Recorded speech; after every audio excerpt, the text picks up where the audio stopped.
परीक्षा देकर हम उसको पढ़कर के सामने आए हैं, तो हमें लगता है कि हम गाकर के चले जाएंगे, लेकिन आने वाली जो जनरेशन है वो जान जाएगी कि हम किसके लिए।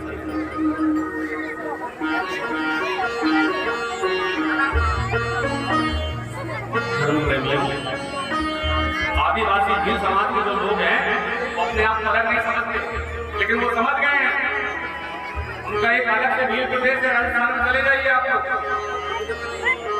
और उन्हीं के परिवार में, उन्हीं के वंश में जो राजा हुआ विक्रमादित्य भील हुआ। भील इसलिए हुआ उनके पिता का जो नाम था गर्दभिल्ला था, उनके पिता का नाम गर्दभिल्ला उनके पिता का नाम था। आज अगर आप गूगल पे सर्च नहीं करोगे तो आपको अपने मोबाइल में ही दिखाई देगा कि विक्रमादित्य के पिता का नाम क्या था। 32 पटपटियों का सिंहासन जिसके पास हो, क्या वो साधारण व्यक्ति हो सकता है? क्या वो वंश कोई साधारण हो सकता है? लेकिन खुद अपने आप को नीच मानते हुए चले आ रहे हैं, नीच बने हुए हो, कोई दूसरा क्या कह सकता है महाराज? जब अपना ही सिक्का टूटा हो तो दूसरे को दोष देने से फायदा नहीं है महाराज। और आप लोगों की मनसा क्या है, हमारी समाज की मनसा क्या है कि वो अपने आप को बहुत अछूत समझती है महाराज। अरे हम तो निषाद हैं, भील हैं, अंधा हैं, हमारा कोई वर्चस्व है ही नहीं, पंडित ब्राह्मणों का सब कुछ है महाराज। अरे वो पढ़े हैं इसीलिए सब कुछ है, उनके पढ़े नहीं इसलिए कुछ भी नहीं है तुम्हारा। भैया ये क्या करवा रहे हैं?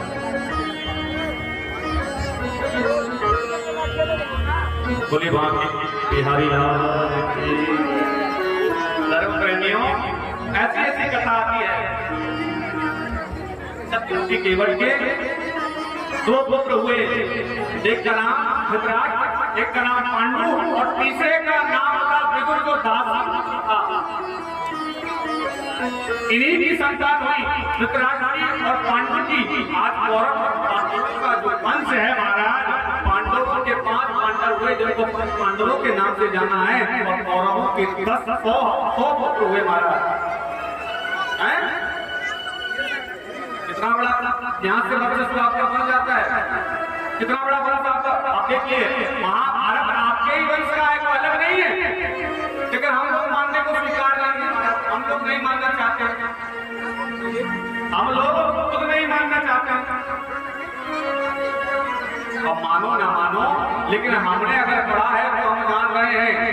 आप अगर जिस दिन पढ़ने लग जाओगे तो आप भी जानने लग जाओगे महाराज। इसलिए कहता हूँ हमारी बात पर विश्वास मत करो, आप लोग खुद पढ़ लो महाराज।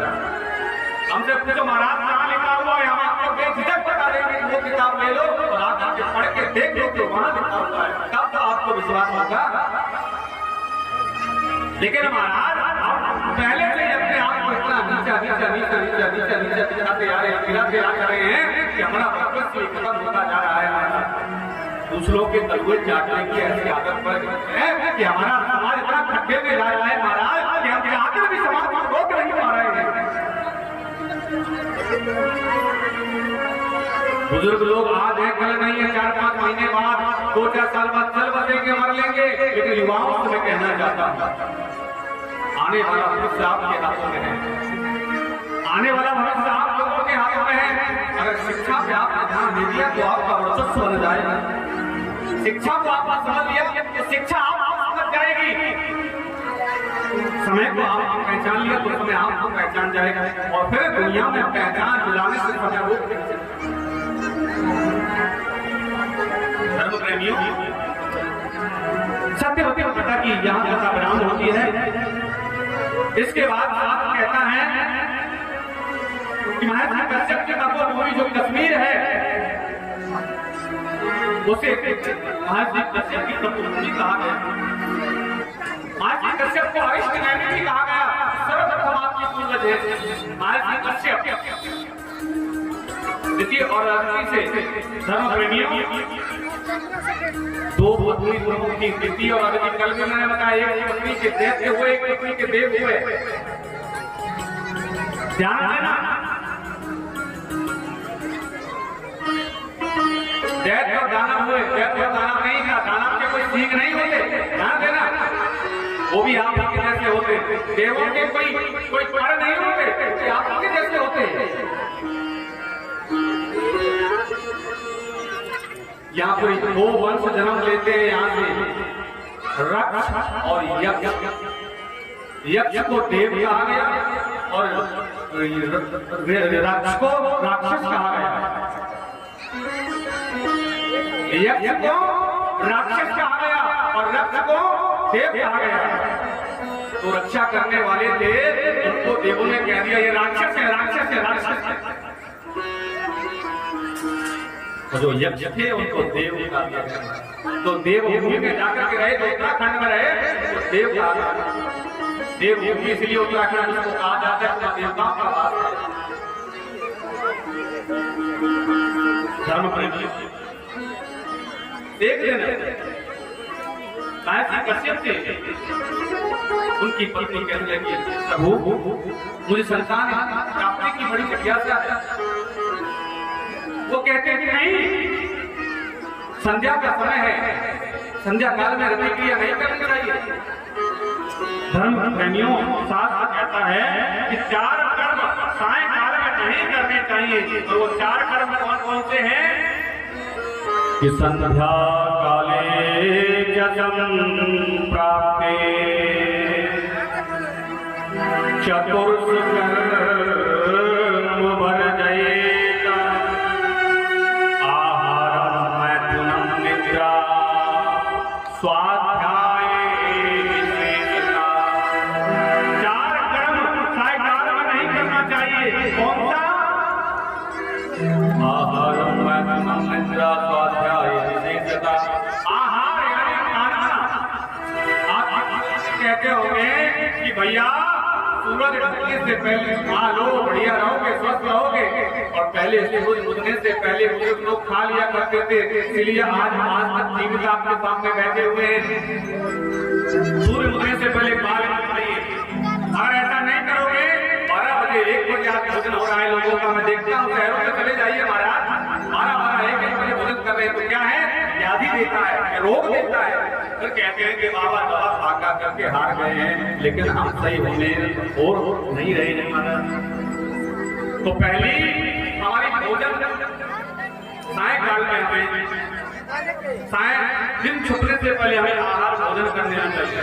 दूसरा है सायंकाल में आहार। दूसरा है मैथुन, अर्थात सायंकाल में हम लोगों को रति क्रिया नहीं करनी चाहिए। समझ रहे हैं ना? रति क्रिया समझ रहे हैं? सायंकाल में पति पत्नी को क्रिया नहीं करनी चाहिए, एक साथ नहीं सोना चाहिए। शास्त्र कहता है अगर सायंकाल में रति क्रिया पति पत्नी करते हैं तो उनकी संतान राक्षस होती है। राक्षस माने बुआरी होते हैं महाराज, नशेड़ी होते हैं महाराज। राक्षसों के कोई सीख नहीं, मैंने बोला ना, आपको अधर्म के मार्ग में ले जाने वाले होते हैं, आपके यश को डुबाने वाले होते हैं महाराज। सायंकाल में रति क्रिया करने से संतान ऐसी उत्पन्न होती है कि जीते जी जन्म लेने के बाद रोगों के कारण तुमको तो सताएगी, बड़ा होने के बाद भी तुम्हारा यश तुम्हारा ऐसी संतान जन्म लेती है सायंकाल में। क्यों? भोले बाबा के गण सायंकाल में भ्रमण कर रहे होते हैं। शास्त्र कहता है भोले बाबा के गण जिस समय भ्रमण कर रहे हो उस समय जो है परमात्मा का नाम लेना चाहिए, धूप दीप दिखाना चाहिए। और बुजुर्ग भी लोग कहते हैं आहार हुआ, मैथुन हुआ, स्वाध्याय अर्थात सायंकाल में पढ़ना नहीं चाहिए। जो बच्चा सायंकाल में पढ़ता है उसकी आंखों की रोशनी कमजोर जल्दी हो जाती है, जल्दी से 2 आंखें और लग जाएंगे सामने में। क्या सायंकाल में नहीं पढ़ना चाहिए? अरे बहुत समय दिया हुआ हमारे, 1 घंटा नहीं पढ़ोगे तो कौन सी बुराई है, कौन सी बेकार बात नहीं। और एक है निद्रा, सायंकाल में सोना नहीं चाहिए। बुजुर्ग भी कहते होंगे कि भैया दोनों वक्त मिल रहे हैं, दोनों टाइम मिल रहे हैं, हमें सोना नहीं चाहिए, बैठ जाओ, खड़े हो जाओ। सायंकाल में सोना नहीं चाहिए, सायंकाल में सोना वर्जित बताया गया है। सायकाल में दुख का टाइम होता है। अपने पूर्वजों को, अपने पितरों को, अपने भगवान को, अपने माता पिता को, बड़ों को सम्मान देकर के दुख ठीक दिखाओ महाराज। सायकाल का समय पूजा अर्चना का समय बताया गया है। इसीलिए ये 4 कर्म सायकाल में नहीं करने चाहिए। आज कश्यप बार-बार मना कर रहे हैं, लेकिन ये समय उचित नहीं है। देवी, इस समय में पुत्र प्राप्ति की कामना लेकर के मेरे पास आओगी तो तुमको केवल दुख मिलेगा और कुछ नहीं। लेकिन पत्नी नहीं मानी। उसके बाद उनकी इच्छा पूरी हुई, गर्भ ठहरा। उनसे जो राक्षस प्रवृत्ति की औलाद जन्मी, राक्षस ने जान देना। मैंने बोला ना, राक्षस तो आज भी हैं कुछ लोग। राक्षस पहले भी थे, आज भी हैं। राक्षसों के पहले ठीक नहीं होती थी।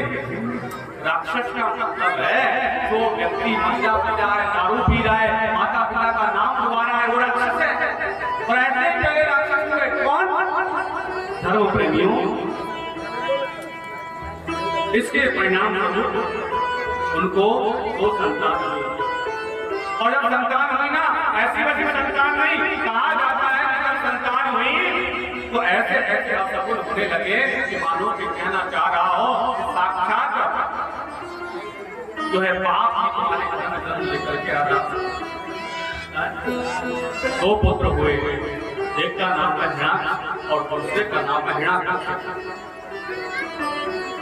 हिरण्यकश्यप जब पुत्र हुए, केवल एक गलती के कारण बच्चों के आचरण बिगड़ गए। और माता पिता कहते हैं कि हमारा बच्चा नहीं सुनता है, हमारी बेटी नहीं सुनती है, हमारा बच्चा बिल्कुल भी एक बात हमारी मानता ही नहीं है। कारण क्या है?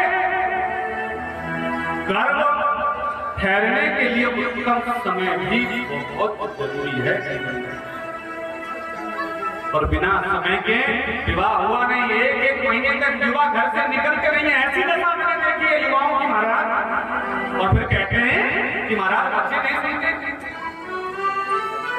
मैंने पहले भी कहा कि दादा के दरबार में अरे बदला कोई न जा, बोया पेड़ बबूल का तो आम कहां से खाए। और जैसा जैसा तुमने कर्म किया है महाराज, उसका फल तो तुमको ही मिलेगा ना, पड़ोसी को तो मिलने वाला नहीं है। अच्छा, समझ में आ रहा है कि नहीं आ रहा है? समझ में आ रहा है ना? कथा आप लोगों के समझ में आ रही है कि नहीं आ रही? बताइए। तो ध्यान देना, युवाओं से मैं कहना चाहता हूँ, अरे महाराज, जिस वृक्ष की जड़ में पानी नहीं मिलता वो वृक्ष ज्यादा समय तक टिकता नहीं है। जिस वृक्ष की जड़ में पानी नहीं रुकेगा, आगे तूफान आएगा, बह जाएगा, गिर जाएगा, टूट जाएगा। वैसे ही युवा है, अगर युवा के लिए अपना बीवी को अगर तुमने रोक लिया तो तुम टिके रहोगे। बीवी को नहीं रोके तो एक धक्का मारोगे और 4 चला खा करके गिरोगे। ऐसी दशा तुम्हारी। बुजुर्गों से सीखो, बुजुर्गों को मालूम है।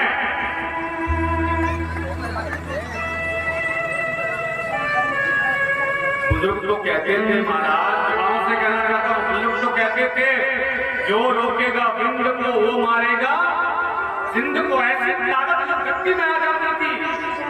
लेकिन अराजकता का नशा ऐसा युवाओं पर चढ़ा हुआ है महाराज कि वो अपने यश को, अपनी कीर्ति को, माता पिता की संस्कार को लाकर के खुंटी पर टांग दे रहे हैं और खुद जो है ऐसी रास्ते पर चल पड़ते हैं। कोई 2 थप्पड़ लगाए महाराज, 3 गला जाकर के खाए। ऐसे ऐसे युवा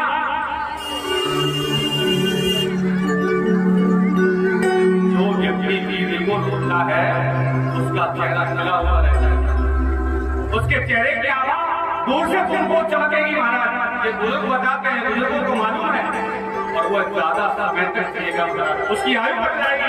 फिर हमारी आयु को बढ़ाता है महाराज। लेकिन अब तो महाराज जब वृक्ष की जड़ में पानी नहीं रुक रहा है तो वृक्ष फलेगा कैसे, फूलेगा कैसे?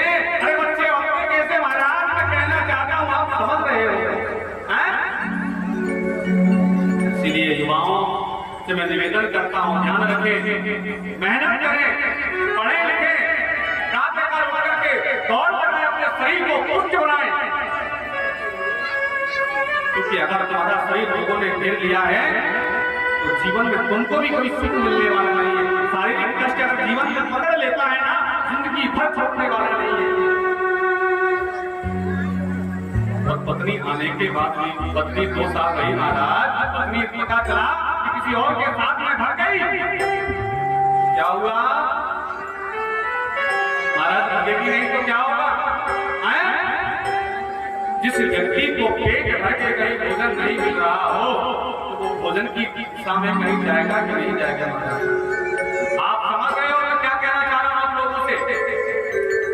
इसीलिए ध्यान देना, कम शब्दों में सब कुछ समझने की आप में बुद्धि है तो आप समझ रहे हैं, आप समझ जाओ। धर्म प्रेमियों और माताओं से भी मैं कहूं कि आप किसी की बेटी हो और आप किसी की सासू हो, आज आप किसी की बेटी हो तो किसी के घर पर जा रही हो बहू बन करके, तो कोशिश ये करो कि उसका बेटा उसकी मां से अलग ना होने पाए, उसका बेटा उसकी मां से अलग ना होने पाए, क्योंकि बेटा उस मां की फसल होती है जिसने सींच करके उसको बड़ा किया होता है। थोड़ी सी लड़ाई होने के कारण पत्नी खबरदार अपने माता पिता से बोला, अगर तुमने माता पिता से बात की तो तुरंत अपने मायके चले जाऊंगा, तुम्हारे लिए रहने वाली नहीं हूं। महाराज, आज तुम किसी की बहू हो तो कल तुम्हारी भी कोई बहू बन करके आएगी। मैंने बोला ना, जैसे को तैसा मिलना ही मिलना है। तुम किसी की बहू बन करके आई हो, कल तुम्हारे बच्चे होंगे और तुम भी किसी की माँ बाप बनोगे। उस समय जब बेटा तुम्हारा जवान हो जाएगा, उसकी बहू जब तुम्हारे घर में आ जाएगी और तुमसे बोलना बंद करवा देगी, तब तुमको पता चलेगा कि बेटे की जुदाई का कष्ट क्या होता है।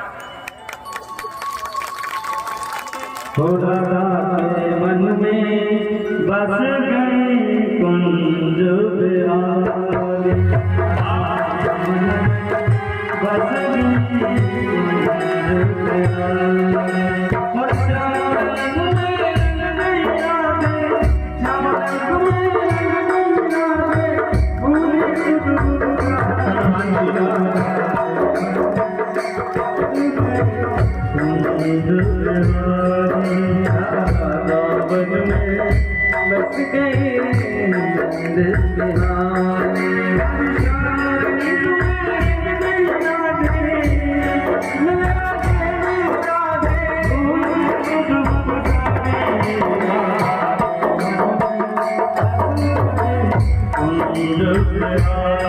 बस गए के मन में बस गए बस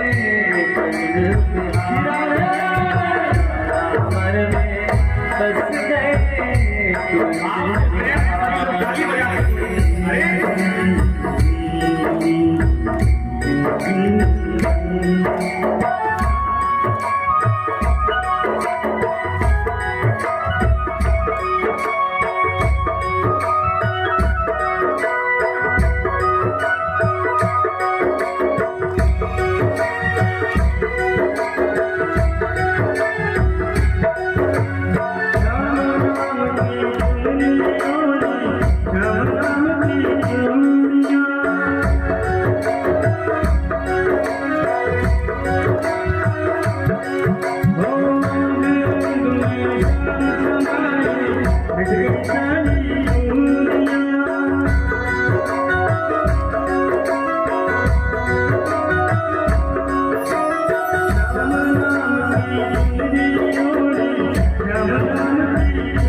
बस गए कुंज बिहारी, के मन में बस गए कुंज बिहारी, के मन में।